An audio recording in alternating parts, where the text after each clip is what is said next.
So bison வந்து என்னென்னா வந்து லைக் ஒரு 2 எமோஷ்னலான ஒரு பீப்புள். லைக் என்னுடைய டைரக்டர் ஆல்மோஸ்ட் நீங்கள் விப்ளாஷ்னு ஒரு படம் பார்த்துருப்பீங்க.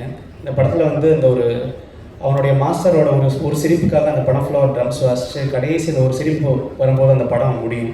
எனக்கு தெரிஞ்ச மாரி செல்வராஜ் சாரோட ஒர்க் பண்ணது அப்படி தான் இருக்குது. ஸோ அது வந்து அட் தென் அந்த படத்தை சொல்கிற ஒரு விஷயம்னா அந்த ஒரு ஆர்ட்டுக்காக அந்த கிரேட்னஸ்க்காக அந்த பையன் வந்து வாசிச்சிட்டே இருப்பான். ஸோ இந்த படத்தில் என்ன எவ்வளோ வாசிப்பேன், இப்படி வாசிப்பேன், தலைகீழ வாசிப்பேன், இப்படிலாம் வாசிச்சிருக்கேன், மேலே வாசிச்சிருக்கேன், கீழே வாசிச்சிருக்கேன். சார் வந்து ஓகே நெக்ஸ்ட் அப்படின்னு நான் சொல்லி என்னடா அது எதுவுமே ரெஸ்பாண்ட் பண்ணவே மாட்டேங்கிறாரு. அப்புறம் அப்போ எதுவுமே சொல்லலை எனக்கு. அப்புறம் வந்து அவர் எங்கே இது பண்ணார்னா படம் முடிஞ்சு எல்லா இன்டர்வியூஸ்லையும் என்னை பற்றி பேசும்போது தான் எனக்கு தெரிஞ்சுது.